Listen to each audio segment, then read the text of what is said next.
एक bus stop से अंजू रोज एक बस पकड़ा करती है और अपनी ड्यूटी पर जाया करती है। एक दिन सुबह सुबह जैसे वो बस स्टॉप पर खड़ी हुई थी, तभी अचानक से वहां पर एक शराबी व्यक्ति आ जाता है और वह एकदम से अंजू के पैर पकड़कर उससे रो रो कर माफ़ी मांगने लगता है। कहता है कि अंजू मुझे माफ़ कर दो, मुझसे बहुत बड़ी गलती हो गई और तुम मुझे अपना लो, मैं तुम्हारे साथ अपनी ज़िंदगी को व्यतीत करना चाहता हूँ। लेकिन यहाँ पर जो अंजू होती है वो उसे धक्का दे देती है और बस में चढ़कर वहाँ से निकल जाती है। कौन था वह शराबी व्यक्ति और किस वजह से वह इससे माफ़ी मांग रहा था? क्या वह उसको जाना पहचाना करता था? पूरी सच्चाई के बारे में जानने के लिए वीडियो को अंत तक जरूर देखें। बिहार के पटना के अंदर एक लड़की रहा करती है जिसका नाम है अंजू। अंजू जो कि शादी के योग हो गई है, तो उसके माता पिता उसके लिए इधर उधर लड़का ढूंढते हैं और ढूंढने से उन्हें एक लड़का मिल भी जाता है। लड़के का नाम होता है प्रमोद। अब अंजू के माता पिता मिडिल क्लास फैमिली थे, ज़्यादा रुपया पैसा उनके पास नहीं था, तो ऐसा ही रिश्ता वो अपनी बेटी के लिए ढूंढते हैं क्योंकि उनके पास ज़्यादा पैसा दहेज में देने के लिए नहीं है। जो प्रमोद होता है उसका परिवार भी मिडिल क्लास था और प्रमोद यहाँ पर फलों का काम किया करता था शहर में, और साथ साथ उसने पढ़ाई लिखाई भी कर रखी थी और वह पुलिस की नौकरी में लगना चाहता था। अब पिता को रिश्ता अच्छा लगता है तो उसी वजह से वह हामी भर देते हैं और इसके बाद जो प्रमोद के पिता होते हैं वह उस रिश्ते को पक्का कर देते हैं। लेकिन यहाँ पर प्रमोद के पिता ने अंजू के पिता से साफ साफ कह दिया था कि मेरे बेटा पुलिस में लगने वाला है तो उसके लिए हमें लगभग 4 लाख रुपए दहेज में चाहिए होंगे और आपको ये रकम देनी होगी। अंजू के पिता ने इतने पैसे तो जमा कर रखे थे और इसी वजह से वह हामी भर लेते हैं और दोनों बच्चों की धूमधाम से शादी हो जाती है। शादी होने के बाद अंजू दुल्हन बनकर वहां पर चली जाती है और यहाँ पर जो प्रमोद के पिता होते हैं उन पैसों को जो उसे दहेज में मिले थे उन्हें सीधा बच्चे की नौकरी के लिए भर देते हैं, क्योंकि एक जगह रिश्वत देनी थी और वहां पर 4 लाख रुपए की कमी पड़ रही थी, तो वहां पर बच्चे को पुलिस में लगाने के लिए वो 4 लाख रुपए दे देते हैं और इसके बाद राह देखने लगते हैं कि कब रिजल्ट आएगा और हमारा बच्चा सरकारी नौकरी में लगेगा। धीरे धीरे समय बीतने लगता है, सब कुछ अच्छी तरह से चल रहा था। प्रमोद भी अंजू से प्यार किया करता था और यहाँ पर उसके माता पिता भी अच्छे से उसके साथ व्यवहार किया करते थे। लेकिन जैसे ही शादी को 6 महीने बीतते हैं तो उस नौकरी का रिजल्ट आता है, लेकिन वहां पर प्रमोद का सिलेक्शन नहीं हुआ था। इसके बाद वो लोग उस दलाल के पास जाते हैं जिसको उन्होंने पैसे दिए थे और उससे झगड़ा करने लगते हैं। जब वो लोग ज्यादा झगड़ा करते हैं तो वह दलाल भी पैसों को उल्टे दे देता है और कहता है कि ठीक है, नहीं लगा तो ये लो अपने पैसे वापस। वो लोग पैसों को लेकर वापस आ जाते हैं और जो प्रमोद होता है दोबारा से अपने फलों का काम करने लगता है। धीरे धीरे समय बीतता है और समय के साथ साथ यहाँ पर जो अंजू होती है वो प्रेग्नेंट हो जाती है और कुछ ही दिनों बाद उसने एक लड़के को जन्म दिया था। अब तक सब कुछ अच्छी तरह से चल रहा था और तभी पुलिस की दोबारा से वैकेंसी निकलती है और उसमें जो प्रमोद होता है दोबारा से अप्लाई कर देता है। इस बार अप्लाई करने के बाद उसने पढ़ाई लिखाई भी की थी और साथ में वह जो पैसे थे उनके पास जो दहेज के उन्होंने लिए थे उन पैसों को भी पहले ही भर देता है और कहता है कि हमारा नंबर जरूर से आना चाहिए। कुछ दिनों का समय बीतता है और कुछ दिनों बाद उस लड़के का नंबर आ जाता है और नंबर आने के बाद जो प्रमोद होता है वह पुलिस में लग जाता है। इसके बाद जैसे वो पुलिस में लगता है तो अपनी पत्नी से एक अलग तरह की बातें करने लगता है और पूरे परिवार का व्यवहार पूरी तरह से अंजू के लिए बदल गया था। अंजू इस बात को पहले तो हल्के में लेती है, लेकिन धीरे धीरे जैसे समय बीतता है तो समय के साथ साथ प्रमोद उससे कहने लगा था कि तुम ऐसा करो, तुम्हें जितना पैसा चाहिए उतना पैसा ले लो और मुझे छोड़ दो, अपना किसी और के साथ घर बसा लेना, मैं दूसरी शादी करूंगा। यह बात अंजू को बड़ी बुरी लगती है और जब वह इस बात का विरोध करती है तो उसके बाद प्रमोद उस पर हाथ उठा दिया करता है और यह सिलसिला अब रोज रोज का हो गया था। एक दिन अंजू से सहा नहीं जाता और उसके बाद वह उसे धमकी देने लगती है कोर्ट केस करने की, लेकिन यहां पर प्रमोद खुद पुलिस में लगा हुआ था तो उसे इस बात की कोई भी फिक्र नहीं थी। वह कहता है कि जा, ऐसी बात है तो तू ऐसा कर, अपने मायके चली जा और वहां से ही कोर्ट केस कर लेना, कोई भी दिक्कत नहीं है। इसके बाद वह जबरदस्ती अंजू को धक्के देकर घर से निकाल देता है। अंजू अपने बेटे के साथ वहां से सीधा अपने मायके चली जाती है और अपने माता पिता को पूरी बात बताती है। अंजू के घर में उसकी एक छोटी बहन है जो उससे 5 साल छोटी है और वह उसको पूरा सपोर्ट करती है क्योंकि उसे पता है कि उसकी बहन कहीं भी गलत नहीं है, ये सब कुछ उसके ससुराल वाले कर रहे हैं। इसके बाद अंजू उन पर केस भी डाल देती है, लेकिन केस का कोई नतीजा नहीं होता क्योंकि प्रमोद जो कि पुलिस में लगा हुआ था वह उस केस को ऐसा दबा देता है कि अंजू की कोई सुनाई नहीं होती। इसके बाद धीरे धीरे कुछ समय बीतता है। जो बच्चा था वो 1.5 साल का हो गया था और अंजू अब इन सभी चीजों से निकलना चाहती थी और इसी वजह से वह पुलिस स्टेशन में जाकर गुहार लगाती है कि चलो आप जो कह रहे हो वो तो ठीक ठीक है, लेकिन मुझे मेरे पति के साथ रहना है और मुझे उनके घर भिजवा दो। इस बात को सुनकर पुलिस वाले उसे उसके पति के साथ भेजने के लिए तैयार हो जाते हैं और यहाँ पर पुलिस की मदद से अंजू दोबारा से अपने ससुराल में आ जाती है। लेकिन अब तक पूरे परिवार ने मन बना लिया था कि अंजू को यहाँ पर नहीं रखना है और इसी वजह से फिर से प्रमोद की वही बातें स्टार्ट हो जाती हैं और वो कहता है कि निकल जा मेरे घर से, यहाँ पर तू नहीं थी तो बड़ी शांति थी, अब तू आ गई है तो तेरा चेहरा देखकर पूरा दिन खराब हो जाता है। अंजू को ये बातें बुरी तो बहुत लगती हैं, लेकिन फिलहाल उसने अपना मुंह पूरी तरह से बंद कर लिया था, क्योंकि उसे कैसे भी करके अपने जीवन को प्रमोद के साथ बिताना था और वह अपने पिता के ऊपर बोझ नहीं बन सकती थी। इसी वजह से अंजू वहां पर टिकी रहती है। लेकिन तभी एक दिन अचानक से अंजू के सास ससुर में किसी बात को लेकर कहासुनी होती है और इस कहासुनी के दौरान जो अंजू की सास होती है वह अपने आप को इस दुनिया से विदा कर लेती है। सास भी अंजू से खरी खोटी कहा करती थी और वो भी इसे निकालना चाहती थी, क्योंकि अब बेटा दरोगा बन गया है और उसे ढेर सारे रुपए पैसे दहेज में मिलेंगे,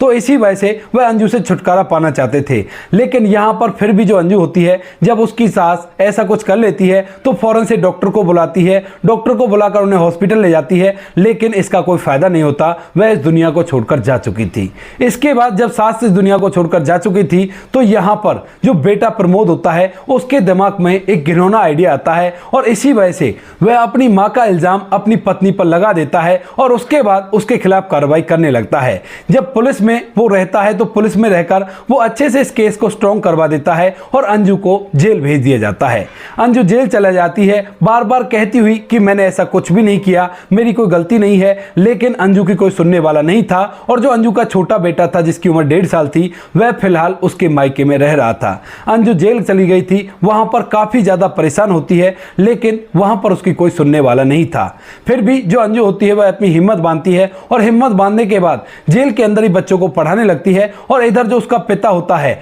वह उसको जेल से बाहर निकालने की कोशिश करता है। तकरीबन 1 साल तक अंजू जेल में रहती है और इसी दौरान जो उसका पति प्रमोद होता है वह किसी दूसरी लड़की से शादी कर लेता है और शादी करके अपना घर बसाने लगता है। उसको दहेज में लगभग 25 लाख रुपए मिले थे और इन 25 लाख रुपए को पाकर वह बड़ा ही खुश होता है और मन ही मन काफी ज्यादा इतराता है, सोचने लगता है कि अच्छा हुआ मैंने अपनी पत्नी को जेल भेज दिया और अब मेरी इससे शादी हो गई है, कोई भी दिक्कत नहीं है। लेकिन तभी जो यहाँ पर अंजू के पिता संघर्ष कर रहे थे अपनी बेटी को बाहर निकालने के लिए, उनका संघर्ष कामयाब होता है और बेटी के ऊपर जितने भी आरोप इसने लगाए थे वह सारे के सारे दूर हो जाते हैं और यहाँ पर अंजू जेल से बाहर आ जाती है। जेल से बाहर आने के बाद जब वह पता करती है अपने पति के बारे में तो उसे पता चलता है कि उसके पति ने तो अपनी दूसरी शादी कर ली है और वह दूसरी पत्नी के साथ बड़ा ही खुश है। उसे इस बात का बड़ा ही दुख होता है क्योंकि वह ऐसा बिल्कुल भी नहीं चाहती थी, वह तो अपने पति के साथ घर बसाना चाहती थी, लेकिन पति एक ऐसा कदम उठा चुका था जिसका कोई भी तोड़ नहीं था।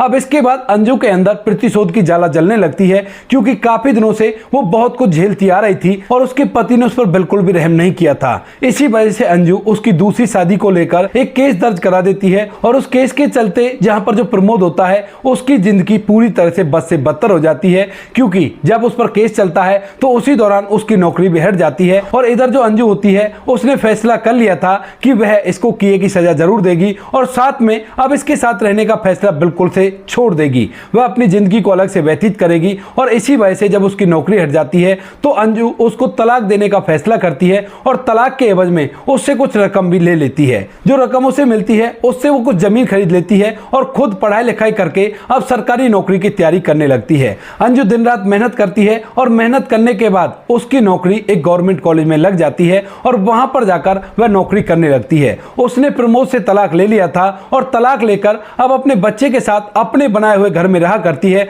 और जब भी पिता उसे दूसरी शादी के लिए कहा करते हैं तो वह साफ साफ मना कर देती है। कहती है कि पिताजी मेरे पास मेरा सहारा है और इसी के सहारे मैं अपने जीवन को व्यतीत कर लूंगी, कोई भी कैसी भी दिक्कत नहीं है, ऊपर से मेरी सरकारी नौकरी भी लग गई है तो जीवन में अब मुझे कोई परेशानी नहीं होने वाली। इस बात को सुनकर अंजू के जो पिता हैं वह भी उससे दूसरी शादी के लिए कहना बंद कर देते हैं और यहाँ पर अंजू अच्छे से अपनी नौकरी को करने लगती है। प्रमोद को तलाक दिए हुए उसे लगभग 2 साल हो गए हैं और 2 साल के अंदर उसने बहुत कुछ हासिल कर लिया है और जीवन को बड़ी सहजता से जी रही है। वह यहाँ से एक बस स्टैंड पर जाया करती और बस स्टैंड पर जाने के बाद एक बस पकड़कर सीधा उस जगह पर जाकर अपनी नौकरी किया करती। लेकिन तभी अंजू एक दिन बस स्टॉप पर अपनी एक सहेली के साथ खड़ी हुई थी। जो सहेली उसे ज्यादा जाना पहचाना नहीं करती थी, केवल उसे इतना पता था कि रोज ये यहाँ से चढ़ा करती है और बस के वो लोग साथी थे। तो अचानक से वहां पर एक एकदम से प्रमोद आ जाता है, जिसने पूरी तरह से शराब पी रखी थी और शराब पीने के कारण उस पर अच्छी तरह से चला भी नहीं जा रहा था। वह सीधा अंजू के पास आता है और रो रो कर उससे माफी मांगने लगता है। कहता है कि अंजू मुझे माफ कर दो, मुझसे बहुत बड़ी गलती हो गई और मुझे अपना लो। मैंने जो कुछ भी किया था वो बहुत ही गलत था और आगे से ऐसा कुछ भी नहीं होगा। मेरी जिंदगी पूरी तरह से तबाह हो गई है और तुम मुझे अपना लो, कम से कम मेरा जीवन व्यतीत हो जाएगा। लेकिन अंजू उसे धक्का देकर वो अपनी बस में चढ़ जाती है और साथ में उसकी वो सहेली भी चढ़ जाती है। इसके बाद जो उसकी सहेली होती है वह उससे पूछने लगती है कि कौन था ये और किस वजह से तुमसे माफी मांग रहा था। तो उसके बाद अंजू उसे बता देती है कि ये मेरा पति था, जिससे काफी दिन पहले मेरा तलाक हो गया है और अब मैं इससे अलग रहा करती हूँ। तो इसके बाद वो कहने लगती है कि जब तेरा पति था तो तू इसे क्यों माफ नहीं कर देती, क्योंकि तेरी शादी भी नहीं हुई है तो तुझे इसके साथ रह लेना चाहिए। जब ये इतनी जोर से माफी मांग रहा है तो कोई बात नहीं, तेरा भी घर बस जाएगा। लेकिन यहाँ पर जो अंजू होती है उसे उसकी पूरी करतूतें बता देती है, जो कुछ भी अंजू के साथ हुआ था और जो कुछ भी उसने सहन किया था। इन सभी बातों को सुनने के बाद जो अंजू की सहेली होती है उसे भी उसके पति पर गुस्सा आने लगता है और वह सोचती है कि सही किया अंजू ने, जो इसे धक्का देकर ऐसे ही छोड़ दिया और अपनी जिंदगी को आराम से व्यतीत कर रही है। अंजू उसे अपने बच्चे के बारे में भी बताती है, लेकिन तभी जो उसकी सहेली होती है वह उससे पूछने लगती है कि वो बात तो ठीक है, तुमने इसकी नौकरी हटवा दी थी, लेकिन फिर भी ये कोई ना कोई काम करके अपना समय तो व्यतीत कर सकता था और इसकी पत्नी कहाँ चली गई जो तुम्हारे सामने ये माफी मांग रहा है। तो उसके बाद अंजू उसे आगे की कहानी बता देती है। दरअसल जब प्रमोद की नौकरी हट गई थी तो उसके बाद जो उसकी दूसरी पत्नी थी उसने भी उसको तलाक देने का फैसला कर लिया था। यहाँ पर प्रमोद बार बार उसे समझाने लगता है, वह फलों का काम भी करता है ताकि उसका घर चलता रहे, लेकिन पत्नी नहीं मानती है और कहती है कि मैंने तो पुलिस वाले से नौकरी की थी और तुमने हमसे मोटी रकम ऐठी है पुलिस की नौकरी दिखाकर। अब तुम्हारी जब नौकरी नहीं रही है तो तुम्हें मुझे तलाक देना होगा और मेरे जितने भी पैसे तुम्हें पिताजी ने दहेज के रूप में दिए थे वो सारे के सारे पैसे लौटाने होंगे। प्रमोद की मां की मौत तो पहले ही हो चुकी थी, लेकिन पिता इस दुख को सहन नहीं कर पाते हैं कि बेटे की जिंदगी पूरी तरह से बर्बाद हो गई है और इसमें उन दोनों का भी हाथ है। उन्हें अपनी गलती का एहसास तो होता है,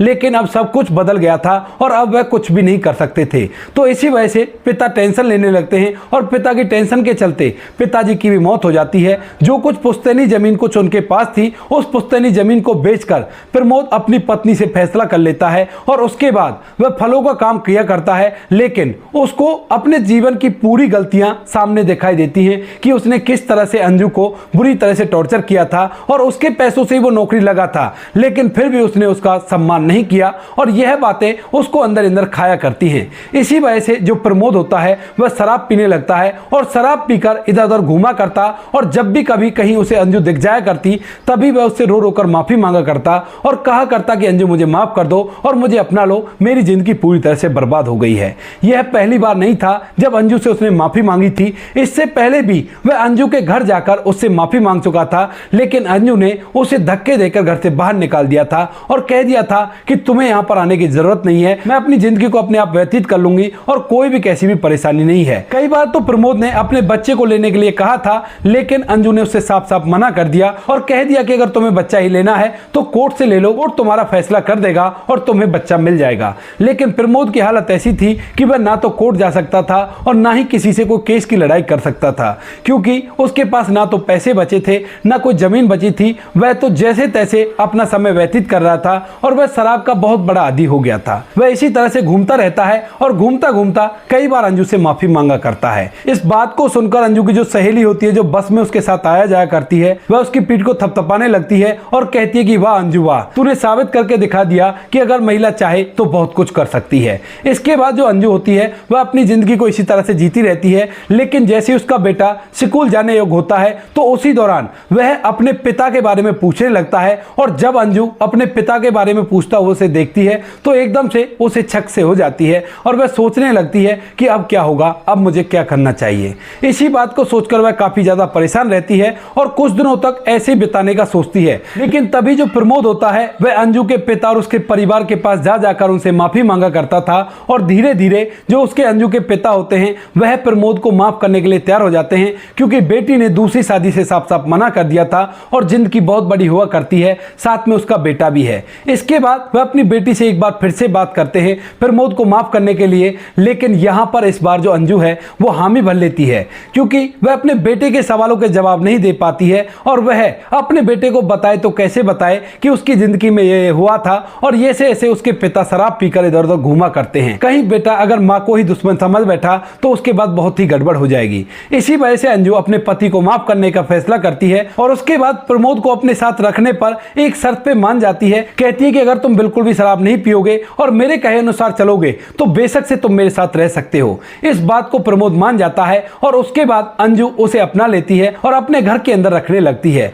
बेटे का ज्यादातर समय प्रमोद के साथ बीता करता है और प्रमोद ने शराब पीना भी बिल्कुल से बंद कर दिया है। प्रमोद अपनी पढ़ाई लिखाई के आधार पर इधर उधर अपने लिए छोटी मोटी नौकरी ढूंढता है और ढूंढने से उसे एक नौकरी मिल भी जाती है जिसको वह किया करता है। और अब फिलहाल के समय में उनका बेटा लगभग 8-9 साल का हो गया है तो दोनों माता पिता उसका अच्छे से ख्याल रखा करते हैं। हालांकि जब भी कभी प्रमोद को वो पुरानी बातें याद आया करती हैं तो वह बार बार अंजू से माफी मांगा करता है और कहा करता है कि अंजू मुझे माफ कर दो, मैंने तुम्हारे साथ बहुत ही गलत किया है। तो दोस्तों ये थी आज की कहानी। आपको कहानी जैसी भी लगी हो कमेंट सेक्शन में बता देना। वीडियो अगर अच्छी लगी हो तो वीडियो को लाइक और चैनल को सब्सक्राइब जरूर करें ताकि हमें थोड़ा सा हौसला मिल सके आप लोगों के लिए ऐसी अच्छे वीडियो बनाने के लिए। इन कहानियों को सुनाने का उद्देश्य किसी को परेशान करना बिल्कुल भी नहीं है। ये कहानी आपको इसलिए सुनाई जाती है ताकि आप लोग इन कहानियों में से कुछ ना कुछ सीख सको और अपने जीवन में उस चीज़ को अप्लाई कर सको। मिलते हैं किसी नेक्स्ट वीडियो में नए टॉपिक के साथ। तब तक के लिए जय हिंद, जय भारत, जय हिंदुस्तान।